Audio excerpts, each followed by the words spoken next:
much for joining me today in this seminar. And we're going to be looking at the question of loss and lockdown. So we're going to be thinking in the next about 45 minutes about how we ourselves manage and process the loss that has been so much part of this weird season, but also how we help those we're supporting, children, young people in a school setting or at home or in our community or in youth work settings. So wherever you're encountering these issues, we're going to be thinking really practically about how does your mind respond to loss? What does that look like? What does it feel like? And what is it about the nature of this season that has created such a need for us to process and manage issues around loss? Because it really is one of the big topics and one of the big challenges of this season for almost everybody, no matter what your situation, what your context, what your experience of lockdown has been. So we're going to be thinking about how to do that. So just to say hello, tell you a little bit about myself if you haven't met me before, if you didn't watch my other seminar. My name is Dr. Kate Middleton. I'm a psychologist by background. I work for a church in Hitchin and Hertfordshire, and I'm also the director of two very exciting organisations. Well, I should say one organisation and one project. So I'm one of the directors of the Mind and Soul Foundation. We can be found at mindandsoulfoundation.org. if you want to look us up online after this. And we are all about supporting mental and emotional well-being and equipping and encouraging the church to get stuck in. So not just when people are unwell, but helping to release their full potential, thinking about what real life and good life looks like, how we can support people to do life well amidst whatever the challenges are that they're facing. So in this unique season, thinking about the challenges of lockdown and pandemic life and how we can support people to not just survive, but thrive in spite of this really difficult time that we're in. And then I'm also the leader of a project called Headstrong, and you can find Headstrong at beheadstrong.uk. And Headstrong is an online space designed for teens and young people that is all about helping them to manage the challenges of real life and real faith in this crazy real world that we're in right now. So what does it look like to be trying to get through each day now as a teenager living in 2020? What does it look like if you're trying to understand some big questions of faith in that context? How do you do life well? How do you manage difficult emotions? What do you do in the moments when you're feeling flat or low? All of those sorts of things. It's an amazing space, so do go check it out. It's really designed to be viewed on a mobile phone, but you can look at it from any platform that you want. So go to it just like you would any other website, beheadstrong.uk. So let's move on and think about today's topic, which is loss and lockdown. So this is really one of the big challenges of this season that we're in, apart from managing the day-to-day questions, the uncertainty, the change, many of the emotions and the stresses that are around. In this season, as we're trying to get into something like a normal rhythm of life, trying to adjust the way that we live to doing it in the context of a global pandemic, one of the big difficulties that we have is we're trying to live forwards from this point, but we're also dealing with and trying to process some stuff about what has come in the 6 months that have led us to here. Because I don't know about you, but lockdown took me totally by surprise. Ridiculously so, really, when you look back, because all the signs were there. And we knew from watching other countries what was likely to be coming, but I just don't think we could comprehend the reality of what that would be like for us as human beings, for our context, for our family, for our friendship groups, for our workplace. What would that mean? And this season, therefore, is this moment of trying to process, trying to ponder, trying to get our heads around the change that this has brought to the whole of the way of what it means to do life in 2020 and thinking forward to 2021 and however long this is going to go on having an impact. And there are so many things that in your mind are the sort of building blocks of everyday life, the reliable, foundational things that you can depend on that actually have been challenged in this moment. And so, although there may be some losses that feel more obvious, more stark, that we can understand more easily, in some ways the wider question of processing loss comes from some of those other things. Some things that have just changed, some of the stable, secure, previously dependable things that there were in life that just aren't there now or aren't the same. The question marks that have been raised over some of those things. And all of this has triggered feelings and emotions that we experience as loss. Because an emotion is your brain's way of grabbing your attention. It's your brain's way of telling you, this needs attention. You need to process this. You need to figure it out. There's something important going on here. And so in all these circumstances, when some of these big things have changed, your brain is using an emotion, the complex set of emotions that we would describe as loss or grief or bereavement, to keep some of these things at the forefront of your mind, to stop you from being able to forget them and just ignore them, to say, no, there's actually something going on here that you need to look into, to understand, to change the way you think about, to figure out how it's going to change the way you act in the future now that you cannot depend on this thing that maybe you previously thought you could depend upon. So one of the challenges of grief and loss is that sort of tennis game between your brain saying, woohoo, hey, focus on this, concentrate on it, think about it, figure it out, and you thinking, I actually don't want to think about that. It sucks. It's painful. It's difficult. I'm going to try and push it down, distract myself, try not to think about it. And your brain is like, no, hey, this really matters. You need to figure out what this means. And the more we get stuck in that game of tennis, the more difficult and painful grief can be. So that's why some of the rituals, some of the practices that we've developed as human beings help us process grief and loss and bereavement. Things like funerals where it's bereavement, that the moments in life, the significant markers of some of those key transitions help us to process what's going on so that the tennis game can stop. And in this season, while we've all been so head down, just get on with it, just dealing with the next challenge, many of us have not had the time yet to process some of the loss and difficulty. And therefore what happens is your brain continues to trigger those emotions, which also raises your stress level, which just creates this space where you feel overwhelmed, emotional, reactive, not yourself. And it's become really challenging for many people. And we're seeing this with children and young people too. And in a weird way, as they've gone back to something that feels more like normal life, some of these feelings of loss have come to the surface more than they did actually during the lockdown itself. Because perhaps only once you're off that red alert, acutely stressful moment and you get back into something that resembles normal rhythm more, only then does your brain have the headspace to say, actually, what about this? What did that mean? So I remember a moment with my son in his first week back at school. He's 8. And we were doing what used to be our daily routine at the end of each day. You know, he has his dinner, he has his bath, and then we do some stories in bed because he still loves being read to, even though he's 8. And so we were curled up and we were reading his latest favourite book. And he turned to me and he said, Mum, isn't it great to be getting back to normal? And I was like, yeah, he'd had like 3 days back in school then. And I'm thinking, yeah, that's nice that he's starting to feel that sense of something he can settle back into, something he can rely on again, something that feels normal. And clearly his brain's still ticking stuff over. So I didn't say anything. I just let him think for a moment. And then he just looked at me and said, Mum, lockdown was awful, wasn't it? And just in that moment, I'm so aware of his little 8-year-old brain trying to process, trying to express, trying to do some work with something. Like, what was that about? Is it over? What did that mean? Why was it awful? How did that feel? How has it affected me? You know, that one little sentence that just reveals so much complexity under the surface.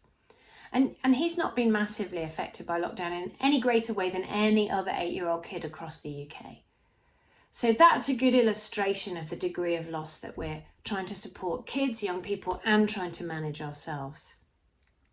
So let me talk about 3 of those core sort of concepts that have been challenged. 3 spaces that we might have experienced loss. 3 areas that we might need to think about that maybe wouldn't immediately come to mind when you talk about a topic like this. So the first one is around You and your identity, your sense of who you are, but also how you interact with the world and with people around you. Your sense of security, your sense of control and the ability to control, particularly where there's risk. Can you keep yourself and the people you love safe? And linked to that, your sense of vulnerability. Am I basically someone who's pretty strong? I'm going to be okay even if things go crazy. Or do I actually feel really vulnerable? I might be in real trouble if this happens. And particularly if you or someone you loved or cared for were identified as more vulnerable or in the shielding group, but perhaps previously wouldn't have felt that you were someone who was particularly at risk or particularly unwell or particularly vulnerable, that's a huge challenge. It's a big change. And particularly for those who are fighting long-term illness, the battle not to be defined by your illness is something that's always very much a key topic. And suddenly in this moment, that became acutely challenging because you were being defined literally by your illness and asked as a result to shield. Some other key areas of identity that were challenged would be around your work role, your career, your job identity. You know, many people lost that entirely, either temporarily because they were placed on furlough or permanently. Or it just changed completely. You're working at home, you're not seeing people, you don't feel part of that bigger team anymore. Maybe the dynamics in your work team, in your team at school, if you're a teacher or wherever, maybe that changed. You know, in many schools, some people were in their schools throughout lockdown. Other people were teaching from home, doing online teaching. Those differences may well have changed some of the balance in your identity and the identity of your colleagues. What does it mean when our work becomes detached from any real connection with our colleagues? What does it mean when you have to take on new identity or your existing one changes? So suddenly overnight, if you became a teacher because you loved that face-to-face connection with young people, or maybe you're a youth worker or you go into schools to support students on mentoring schemes or something like that, and you do it because you love one-to-one connection, but suddenly overnight you're supposed to become someone who's tech savvy and can do it all on Zoom. That's a huge change to the nature of your job and the identity. For many kids, young people and adults, there was a change to the relationships that they had with some of those people, to the responsibility or weight in those relationships. So maybe there were people that they relied on beforehand who they couldn't rely on anymore. Some of those identities changed. And you may be one of those people. You were someone that before lockdown, some of the young people or children you work with utterly depended upon, but you disappeared from their life. That's a challenge. Some of us just had to take on new identities. So I was one of those people in that wonderful space where I'm still working full-time now from home, but I'm also head teacher and teacher, dinner lady, all of those things because we were homeschooling. So for many of us, our identities changed. And there's another challenge to identity, which was because of all these changes, because of the increase in stress, the people that we were seemed to change. So many people I speak to say, gosh, I just don't feel like myself anymore. I see myself react and respond to things and it's not like me. And some of those changes were really positive. People called to step up to new responsibility, into new spaces. Some of those changes can be much more challenging, just suddenly seeing yourself as this, grumpy, shouty person. I know homeschooling certainly brought me to that space a few times. And these things make us question ourselves. If you're used to being fairly stable and not super emotional, but suddenly you saw yourself reacting really emotionally, really reactively, you might feel that in a much more challenging way, and something about the core of how you understand yourself. So that's the first area of loss, is related to how we see and understand ourselves. The second is about community. So community is your friendships, your relationships, your family, your workspace, everything that sits in your sort of wider support structure. And the losses to community were particularly tough, the greater isolation that you suddenly found yourself in. So if you lived alone particularly. But it's not just the starkness of the isolation. That in itself is difficult. Just living month after month, not seeing people is tough, even if you have loads of friendships and connections. But for many people, it was the combination of that change in a context that really challenged their understanding of some of those friendship and relationships. So if you felt that you were surprisingly easily forgotten by people who you would have thought might have wanted to stay in touch with you. That's particularly hard because it challenges your identity. It challenges your understanding of those relationships. What do you do when there are people who you thought you would always do life with, who would always be there for you, who you would never be separated from, who suddenly were only available on the end of a phone? Or maybe because of the way they reacted and responded to lockdown and the way that you reacted and responded, or just the differences in your situations, that meant that actually friendships have been placed under real pressure. What happens when you suddenly become aware that if crisis hits, there's no one you can call on, you're on your own? Does that mean you shouldn't rely on people anymore, that you should become completely independent?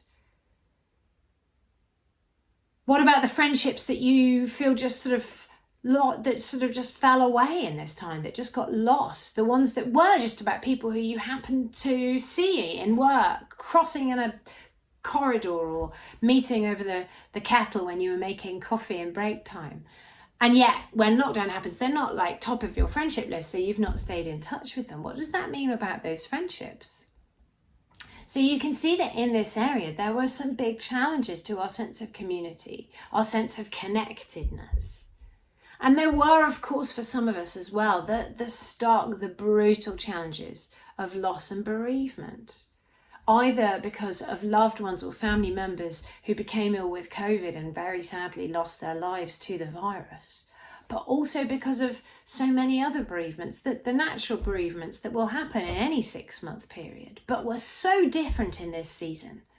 People who were whisked off into hospital in the back of an ambulance, and then their loved ones couldn't be with them until they got the call to say that person had passed away. People trying to do those last conversations via FaceTime on an iPad held next to someone's bed. The loss of funerals and those human rituals, the gathering around someone's bed in their final hours, no hugging, no touching. Many of those key moments lived alone instead of community. And sometimes some extra anguish. I know in this season I've supported a few families where there have been bereavements that perhaps if it wasn't for 6 months of lockdown, illnesses or situations would have been picked up. So people who have had to deal with bereavement, but also a sense of regret and if only and what if, which is so hard. So community and relationships is another key area many of us are dealing with loss in. And perhaps those human connection losses are some of the most acutely difficult to deal with because it's so intrinsic in our DNA to need other people, to need connection. None of us were designed to do this on your own. The third area of loss then is around activity. So all the things that you can and can't do, your daily rhythm, the things that are part of your normal days, weeks, months, the things that make life worth living. We're hearing so much conversation about that now in this season as we think about maybe an extended time of having to live life differently. What are the crucial things that we need to have to make life worth living, to get value of life, quality of life? What does that mean for me, for you, for our children, for our young people? What are the things that are so important that we cannot lose them, that we have to preserve them? And where do they sit in the pecking order of some of the other things that are clearly important, like keeping the economy going? And you know, in this season, one of the biggest losses that we've had is those moments of fun. Like just being able to hang out, to chill out, to have fun. Life has become such a grind at the moment. It's like all the time we're dealing with difficult stuff, the latest change, the next worry, the next challenge. Many of us are still rediscovering how to have fun. Often people lost motivation, the get up and go, you know, just your love of life because it's become so challenging and so difficult. And we've lost freedom as well. We've lost what's called our agency, your ability as a human being to make decisions about what you want to do or not. Many of those decisions are being made for you now. You know, we've got the rule of 6 just introduced, and so many of us are having to do the maths, thinking like, gosh, well, we're a family of 4 in my household. So thinking, well, gosh, that's quite a big limit then. Unless we like kick out a couple of our families so that we can have some other people around, we've got to think about how do we do those things. We can't just do them anymore. I heard somebody on the radio this morning talking about how for a generation life has ceased to be spontaneous and how big a challenge that is for their generation. They were talking as a 20-something. But that's something that we've all lost, the ability just to decide what we want to do. So loss is everywhere, and it's a hugely complex issue. And for me as a psychologist, as I say, I'm aware that one of our big challenges in this season is how do we respond to all those losses? How and when do we process them? Because the need to process as part of our response to loss is absolutely key. It's literally a restructuring of your brain, understanding and trying to figure out how we live life forwards from this moment. And that's so key in how well we can do the next season. If we get pushed into it and thrown into it without the chance to process, we will always feel that sense of anxiety, that sense of keeping up, because your mind likes to figure these things out, to have those building blocks to build life on, to feel secure. So we've got to figure out some important questions. Are there key things that we used to believe about the world that now we have to recognize are not true? We actually can't control all risk. We cannot keep all of our loved ones safe from everything. There are some key things that we need to change our mind about and figure out what does that mean going forward. And we need to think about how long-term are these changes likely to be, and what does that mean for how we do life. And allowing yourself the space to process and express the feelings linked with this complex area of loss is so important in that. There's a guy called Dr. Roger Baker, and he's a psychologist and expert in the field of emotional processing. And he says this, he says, facing feelings ultimately reduces the disturbing power of those emotions, opening the door to healing. Shutting the psychological gates can cut off the flow of feeling and hinder any effective understanding and resolution. So where we face difficult, painful stuff that has caused us to recognize that we have lost things, the quicker we can do the cognitive and psychological work, the emotional work of processing that stuff, the quicker we can then move into a space where that ceases to be an everyday pain that we're carrying. If we need thoughts and feelings to go away, the only way to do that is not to suppress them, because they'll keep bubbling to the surface as your brain tries to force you to do this work. It is to process them. And this, of course, is what we call grief, giving yourself space to do that. So what does grief look like? Let's just pause for a moment on that topic. What is grief? And you may well have heard of people talking about the stages of grief. I was talking to someone last week who'd phoned saying, oh, they needed to, Kate, I need to have a chat. So I made some space and we did a phone call. And basically, right at the beginning of the call, they were like, I just need to warn you that I've moved on in my stages of grief and I'm now at anger. So I need to shout for about half an hour. Is that okay? So I'm like, yeah, that's absolutely fine. And basically that is what they did. They did then just vent a load of frustration and anger. And actually, that's a really healthy recognition of something that's going on in that moment of time for that person's life. And you'll have heard of people talk about, like they did, the stages of grief. And there are definitely different stages that we go through where one or other emotional feeling or challenge may feel like it's come to the surface and is the key challenge of that moment. But let's be really clear. The idea that those things happen in a key order or involve key stages that everybody goes through actually is not as true as it was originally thought to be. So the order and timing of what you may experience as a result of your personal package of loss that you're dealing with right now, or the young person that you're supporting, or the kids in your household, or whatever the context is, they will vary massively. There may be some emotions that you don't experience at all, whereas for someone else, they're a really big problem. One person might be furious, the other devastated, the other feeling just totally flat and quiet. So grief is very influenced by who you are. Are you a very emotionally expressive person, very external? Those people are likely to experience grief quite outwardly, to need spaces they can vent, share, talk it out. Or are you very internal, much more quiet, more withdrawn? For many of those people, grief is something about just not feeling like seeing anyone, retreating into your own headspace. So you need to think about yourself and give yourself the freedom to express, to process, to experience this moment of loss in whatever way works for you and the people you're supporting. And perhaps where you're seeing reactions that feel awkward, that feel difficult, that feel inappropriate, you can ask a question about why for that person is it being expressed in that way? Is this actually really in keeping with the sort of person that they are? So grief is shaped by who you are.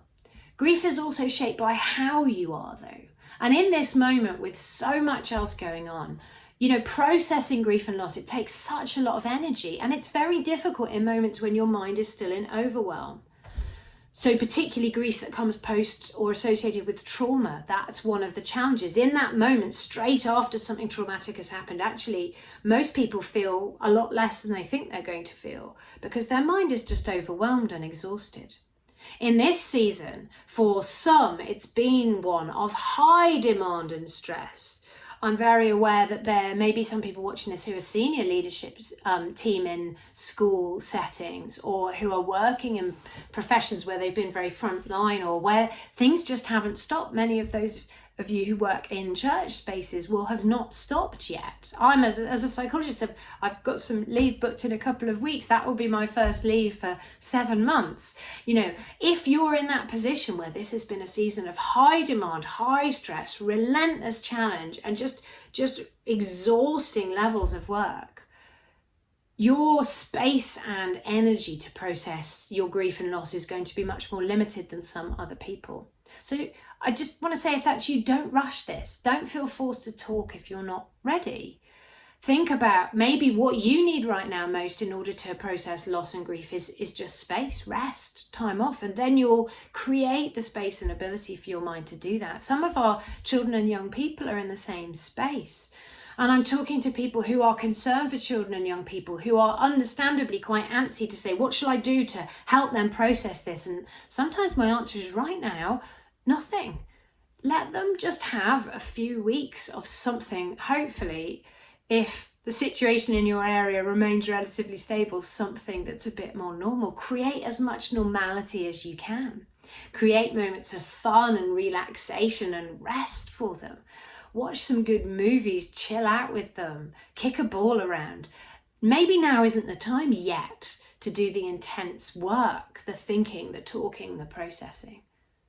So think about how tired you are. Do you have capacity right now, or does the person you're worried about have the capacity and energy right now to process and deal with their grief? Remember, when you are in that space of overwhelm, when you're exhausted, your brain literally turns down the bit of your mind that does rational thought and analysis. So if you try and do it too soon, you'll just find it really, really hard. And also, your emotions are much closer to the surface, and your capacity to hold and deal with those emotions well is really limited. So if you try and do this too soon, it has the potential just to go horribly wrong and make things much harder instead of helping you to move into a better space. So take your time. And the third thing that grief is shaped by is where you are. So again, grief needs space. It needs space to be able to express as well as process. It needs you to be able to be self-centered for a moment, to think, to pause for long enough to connect with your own feelings, to think, how am I feeling?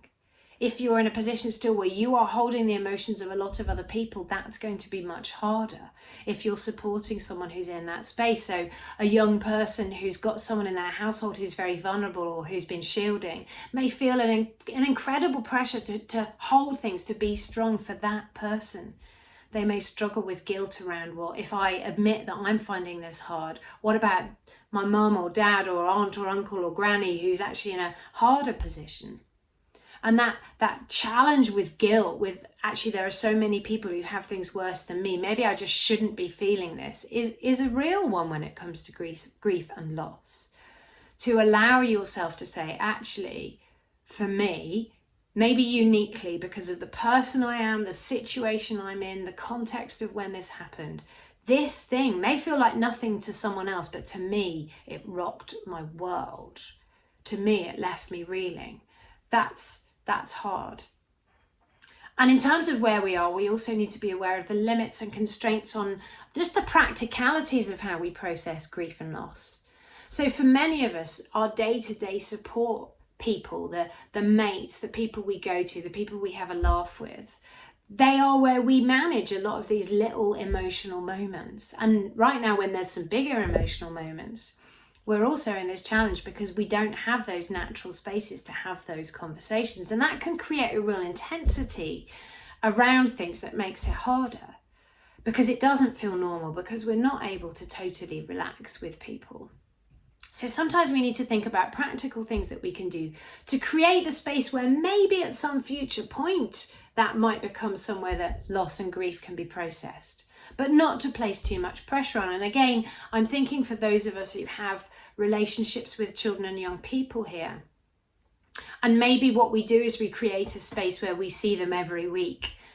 And that might be just to go for coffee or just to kick a ball round or whatever. And what we're doing is we're creating a space that has the potential to become significant, but there's no pressure. So think about potential but not pressure, because that's really important. Just creating space and possibility without making ourselves feel like there's something we should be doing. Grief runs to its own time schedule, and that time schedule is influenced by so many other things that are going on, like I've just been saying. So in terms of what grief is, let's accept that the order and the timing and the nature of grief is an individual journey, and it's shaped by circumstance. It can be changed, especially in this sort of season, at a moment's notice by something that changes. If we get thrown into another lockdown in the area you're living with, that may change in a moment the opportunity to have some of these spaces, and we need to be really creative and adaptive in how we respond to that. But let me tell you 5 things that are often part of a grief reaction.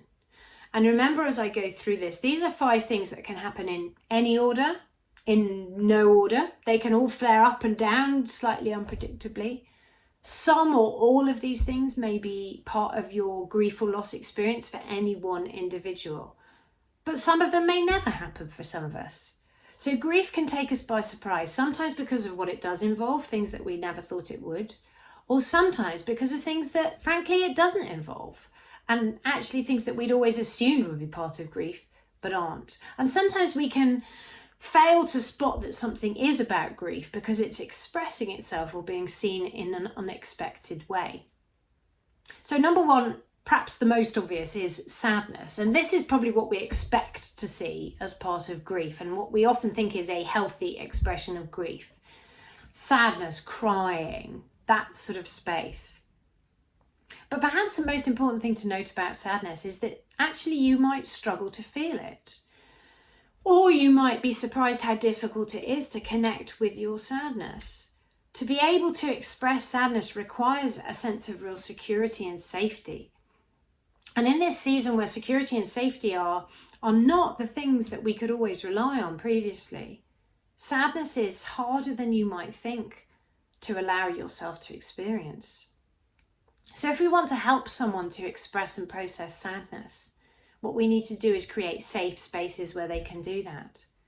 And sometimes they need to be really boundaried spaces. Sadness is perhaps the most difficult emotion in terms of when we're sharing grief with people who we love, with friends and family, because we worry about the impact that our sadness might have on that person. So in situations where sadness is a really strong element, sometimes therapeutic spaces that are really boundaried and safe can be very, very valuable. But remember as well that when your brain is on that emergency setting, part of the boundaries your own mind places is to shut off feelings of sadness, because it's about helping you keep going in the everyday. So don't be alarmed if you're struggling to connect with sadness. At the same time, be aware that sometimes it can catch you unawares. Surprising things trigger our sadness. Moments that we didn't think would be as sad as they are. Things that are poignant, something someone says, a smell that reminds us of somebody who we've lost, seeing something that reminds us of something we used to do but can't do anymore. Sadness can flare up almost out of nowhere. Okay, number 2 is anxiety. Now this is a really interesting one, because anxiety is like your brain's smoke alarm. It's telling you something significant might be going on in the world around you. Something might be about to happen that's bad. You might need to deal with something, stop something, prevent something. And in this season we have lost things that really matter to us, almost with no notice, with no warning. our minds have become very twitchy and much more anxious, and that's normal.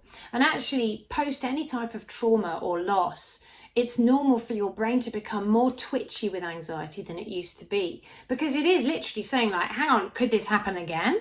Could something else really important get lost with no warning? Is everything much more vulnerable than I ever thought it was? And in this season that you're trying to process some of those bigger questions, anxiety therefore is more common.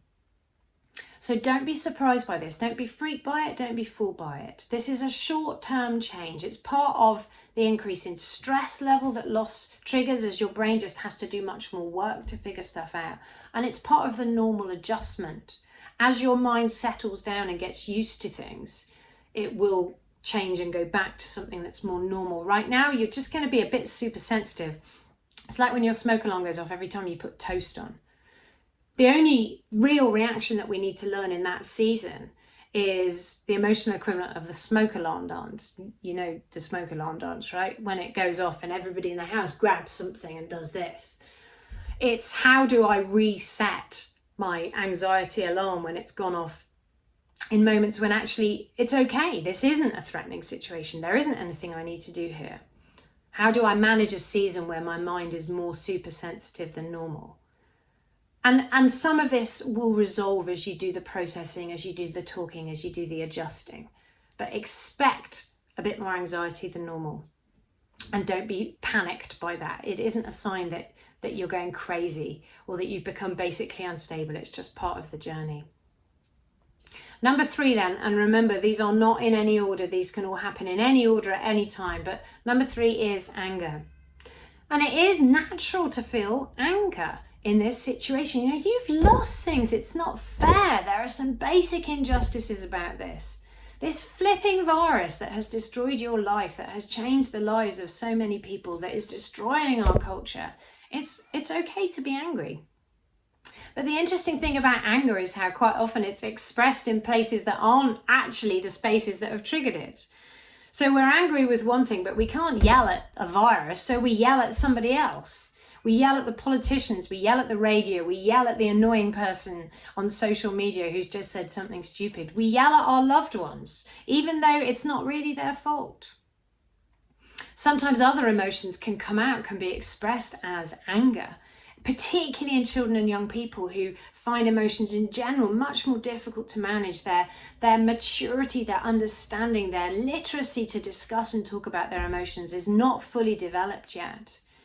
And so particularly in younger children, sometimes emotions like anxiety and worry come out as anger, frustration, even tantrums, reoccurring in children who are old enough that they had previously grown out of them.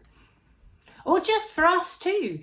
You may well have had moments yourself where you just feel really grumpy.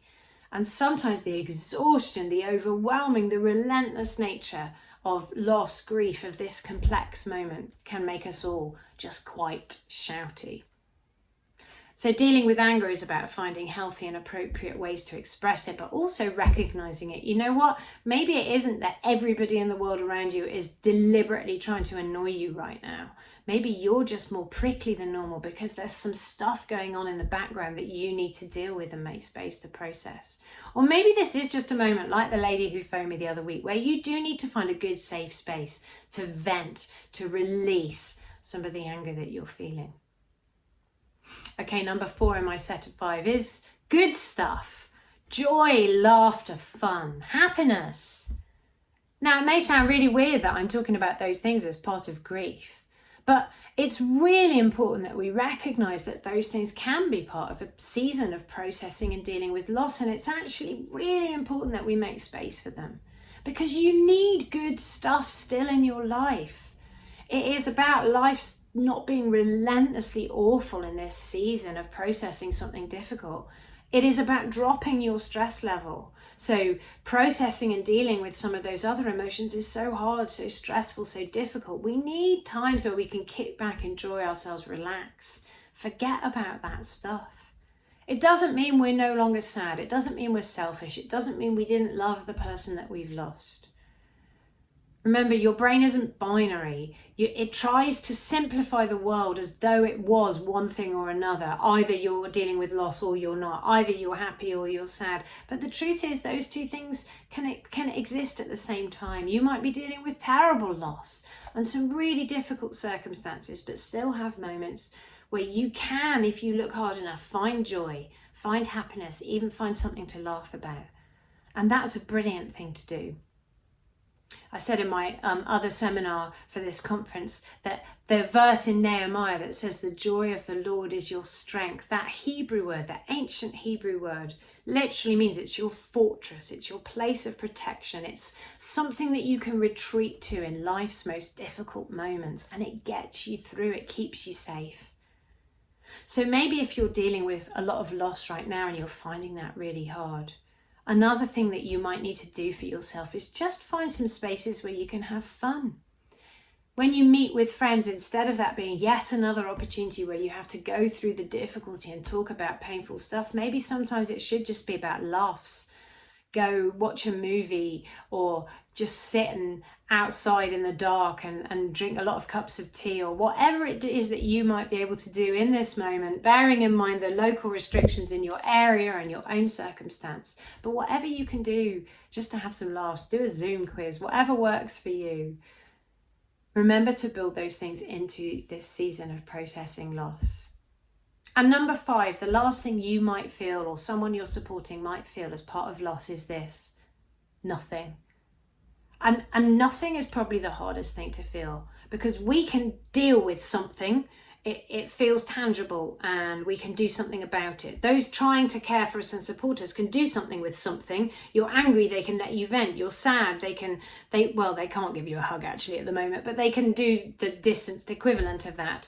There are things they can do. They can send you flowers. There's stuff that they can do. They can make you dinners. Nothing is a bit of a puzzler in this moment of loss and grief.